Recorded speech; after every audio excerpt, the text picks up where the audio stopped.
ابھی بھی آنگن میں جتنے لوگ ہیں مجھے امید ہے کہ 8-10 لوگ ہوں گے آنگن میں، ان سے میری گزارش ہے کہ وہ محفل میں آنے کی کوشش کرے، لہذا مجمع کم ہو اس سے کوئی غم نہیں، 10 ہو اور سچے عاشق رسول ہو جائے۔ بے شک بے شک حق ہے۔ مجمع سے جلسہ کامیاب نہیں ہوتا ہے، کچھ لوگ کہتے ہیں نا جہاں مجمع نہیں ہے وہ جلسہ کامیاب ہی نہیں ہوتا ہے۔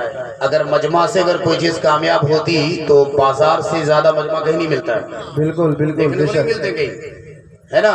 اور اللہ کے مخصوص بندے جو ہوتے ہیں وہ کم ہی میں ہوتے ہیں، واہ واہ بے ہے شک۔ کہ نہیں؟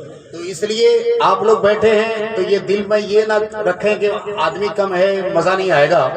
ابھی دیکھ رہے ہیں آپ کے آنکھوں کے سامنے ایک بہترین خطیب سیمانچل کا ابھرتا ہوا اور بہت تیزی کے ساتھ پورے ہندوستان میں سفر کر رہے ہیں، لہٰذا یہ ہماری اور آپ کی خوش نصیبی کہیے کہ ابھی وہ کچھ غرض سے اپنے گھر آئے ہوئے ہیں، دہلی میں رہتے ہیں ورنہ تو ان کو بلانے کے لیے دہلی سے بلانا پڑتا ہے کہ نہیں؟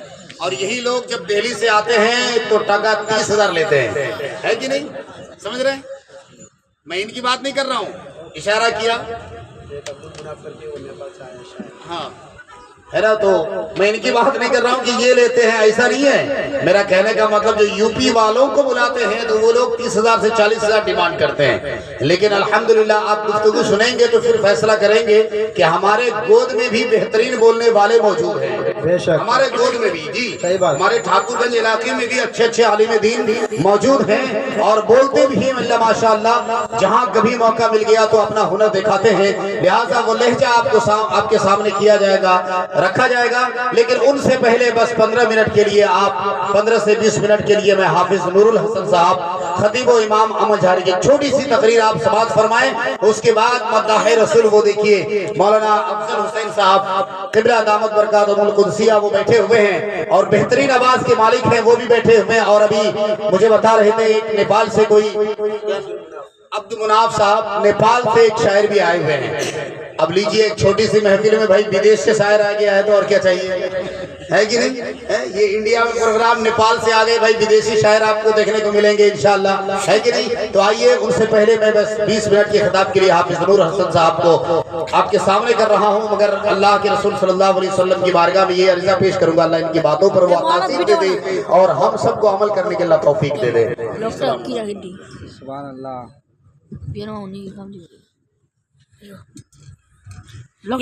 تو دینا نا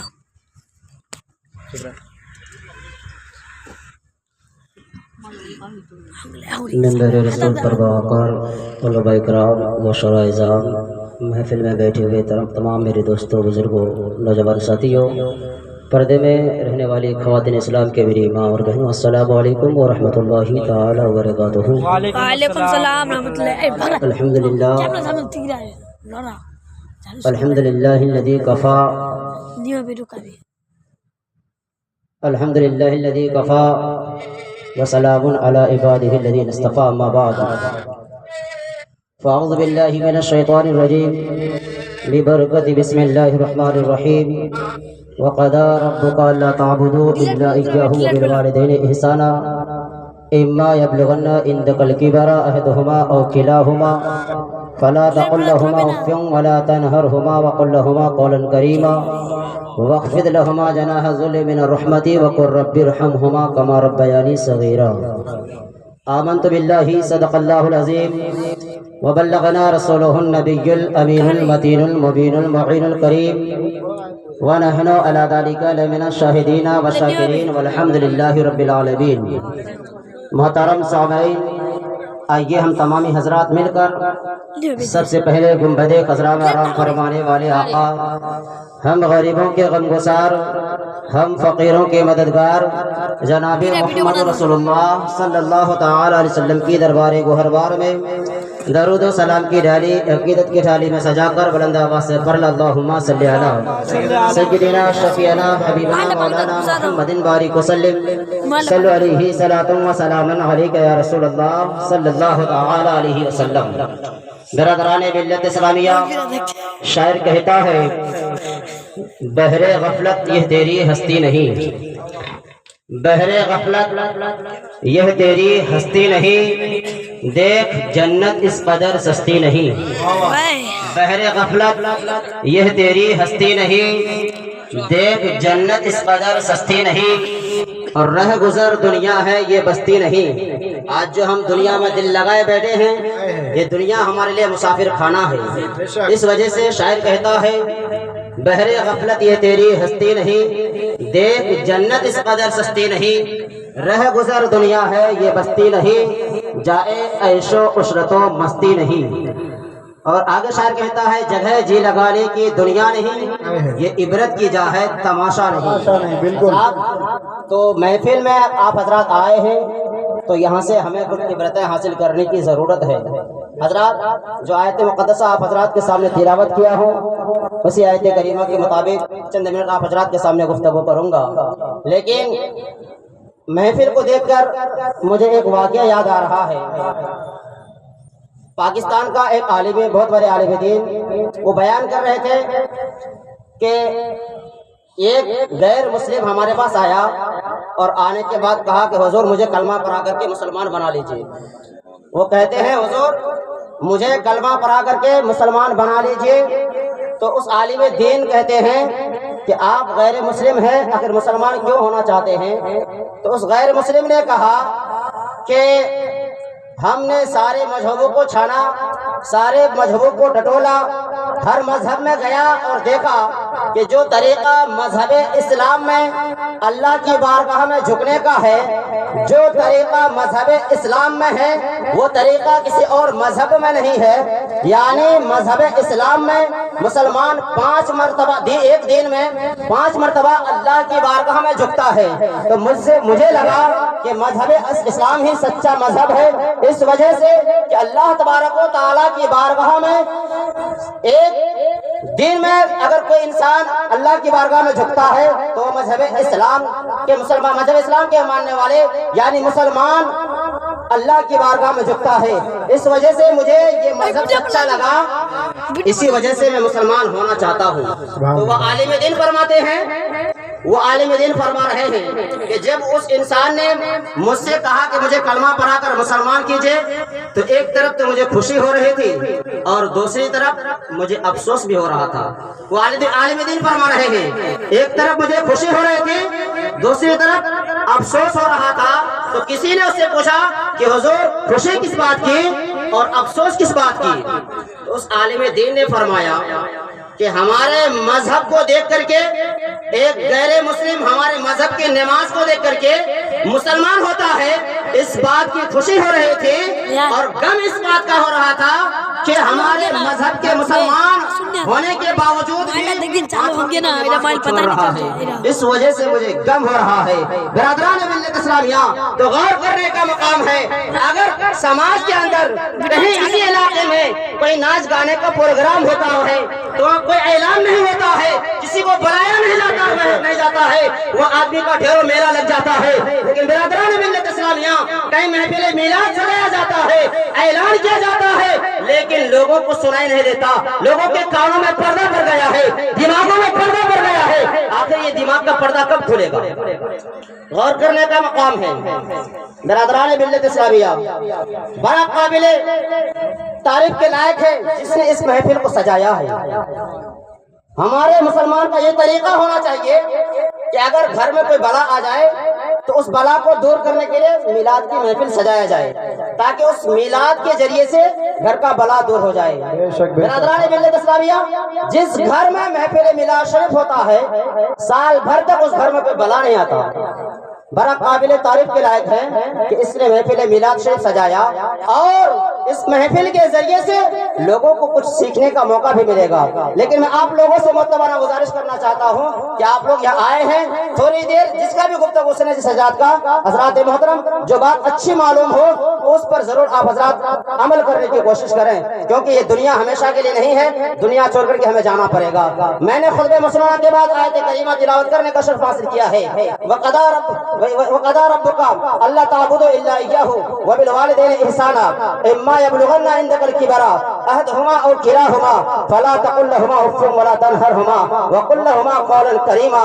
برادران ملت اسلامیہ، اللہ تبارک و تعالیٰ فرماتا ہے کہ اور تمہارے رب نے فرمایا کہ اسی کی ہی عبادت کرو اور والدین کے ساتھ احسان کرو۔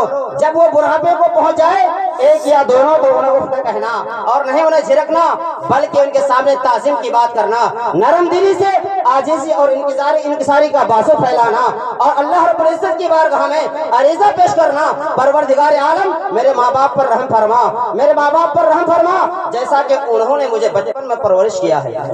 برادران ملت اسلامیہ، اللہ تبارک و تعالی فرماتا ہے کہ میرے عبادت کے بعد اپنے والدین کے ساتھ اطاعت کرنا، اپنے والدین کی اطاعت و فرما برداری کرنا، والدین کے ساتھ حسن سلوک کرنا، اور جب وہ بڑھاپے کو پہنچ جائے انہیں اف بھی نہ کہنا، انہیں جھڑکنا نہیں، بلکہ ان کے سامنے تعظیم کی بات کرنا اور ان کی بخشش و مغفرت کی دعا کرتے رہنا اور اللہ رب العزت کی بارگاہ میں عریضہ پیش کرنا، اللہم رب ارحمہما کما ربیانی صغیرا، اے پروردگار عالم میرے ماں باپ پر رحم فرما جیسا کہ انہوں نے مجھے بچپن میں پرورش کیا ہے۔ سامعین اکرام، اللہ تبارک و تعالی کلام پاک کے کئی مقامات پر اپنی عبادت کے بعد، اپنی عبادت کے ساتھ ساتھ اپنی عبادت کے بعد والدین کے ساتھ اطاعت کا ذکر فرمایا ہے، جیسا کہ اللہ تبارک و تعالی کلام پاک میں ارشاد فرمایا ہے وَاعْبُدُوا اللَّهَ وَلَا تُشْرِكُوا بِهِ شَيْئًا وَبِالْوَالِدَيْنِ إِحْسَانًا، اور اللہ کی بندگی کرو اور کسی کو اس کا شریک نہ ٹھہراؤ اور والدین کے ساتھ احسان کرو۔ اور ایک دوسری جگہ اللہ تبارک و تعالی ارشاد فرمایا ہے وَإِذْ أَخَذْنَا مِيثَاقَ بَنِي إِسْرَائِيلَ لَا تَعْبُدُونَ إِلَّا اللَّهَ وَبِالْوَالِدَيْنِ إِحْسَانًا، اور جب ہم نے بنی اسرائیل سے عہد لیا کہ اللہ کے سوا کسی کی پرستش نہ کرو۔ سامعین اکرام، یہاں اللہ تبارک و تعالی کلام پاک میں فرمایا ہے وَإِذْ أَخَذْنَا مِيثَاقَ بَنِي إِسْرَائِيلَ لَا تَعْبُدُونَ إِلَّا اللَّهَ وَبِالْوَالِدَيْنِ إِحْسَانًا، اور جب ہم نے بنی اسرائیل سے عہد لیا کہ اللہ کے سوا کسی کی پرستش نہ کرو۔ سامعین اکرام، لیکن آج دیکھا جاتا ہے ہمارے مسلمان بھائی بہنیں کیا کرتے ہیں، جب شادی کا موقع آتا ہے، خطرے کا موقع آتا ہے، ہماری ماں بہنیں ڈالی سجاتی ہے، ڈالی سجانے کے بعد ڈالی لے کر کہاں جاتی ہے؟ گرام پوجنے کے لیے، جو ہمارے لیے حرام ہے، ناجائز ہے۔ ہم مسلمان ایک اللہ کی عبادت کر سکتے ہیں، ایک اللہ کے علاوہ کسی کے سامنے ہم جھک نہیں سکتے، لیکن ہماری ماں بہن کیا کر رہی ہے؟ اس کو اگر روکا جاتا ہے تو کہہ رہی ہے کہ اگر شادی بیاہ کے موقع پر گرام پوجنے کے لیے نہیں جائیں گے تو وہ خطرہ پہنچائے گا۔ کیا اللہ سے بڑھ کر کوئی ہے؟ ہمارا ایمان کہاں گیا؟ برادران ملت اسلامیہ، اگر جو ایسا عقیدہ رکھے گا اللہ پر بھروسہ نہیں گرام پر بھروسہ، اس کا ایمان ہی ختم ہو جائے گا، مسلمان ہی نہیں رہے گا۔ اس لیے برادران ملت اسلامیہ، ہمیں ان سب باتوں پر عمل کرنے کی ضرورت ہے کہ اگر شادی بیاہ کا محفل شادی بیاہ کا موقع ہے تو اس میں گرام پوجنا نہیں ہے، اسی طریقے سے میلاد کی محفل سجانا ہے اور محفل میلاد سے سجا کر کے ہمیں کچھ عبرت حاصل کرنی ہے، کچھ آخرت کے لیے تیاریاں کرنا ہے، زندگی میں اپنی سدھار پیدا کرنا ہے۔ برادران ملت اسلامیہ، اللہ تبارک و تعالی اس دونوں آیت کریمہ کے اندر فرماتا ہے کہ میرے عبادت کے بعد اپنے والدین کی اطاعت و فرما برداری کرو۔ وجہ کیا ہے برادران ملت اسلامیہ؟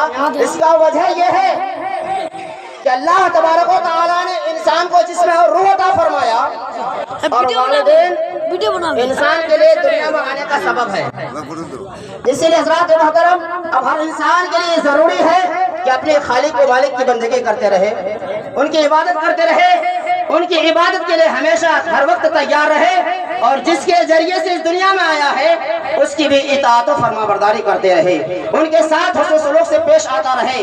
برادران ملت اسلامیہ، اب ماں باپ کے ساتھ حسن سلوک کرنے سے فائدہ کیا ہوگا؟ برادران ملت اسلامیہ تو غور سے سماعت کیجئے۔ ایک صحابی رسول آقا کی بارگاہ میں حاضر ہوتے ہیں اور فرماتے ہیں یا رسول اللہ صلی اللہ تعالی وسلم من احق بحسن صحابتی، یا رسول اللہ صلی اللہ تعالی وسلم میرے حسن سلوک کا سب سے زیادہ حقدار کون ہے؟ آقا کریم صلی اللہ تعالی وسلم فرماتے ہیں اموں کا تیری ماں۔ اس صحابی رسول پھر عرض کرتے ہیں ثم من پھر کون؟ آقا فرماتے ہیں قال اموں کا تیری ماں۔ اس نے تیسری مرتبہ پھر عرض کرتے ہیں ثم من پھر کون؟ آقا فرماتے ہیں قال اموں کا تیری ماں۔ اس کے عرض کرنے والے نے پھر چوتھی مرتبہ فرماتے ہیں ثم من پھر کون؟ برادران ملت اسلامیہ، چوتھی مرتبہ اللہ کے پیارے رسول صلی اللہ علیہ وسلم فرماتے ہیں قال ابو کا، یعنی تیری باپ۔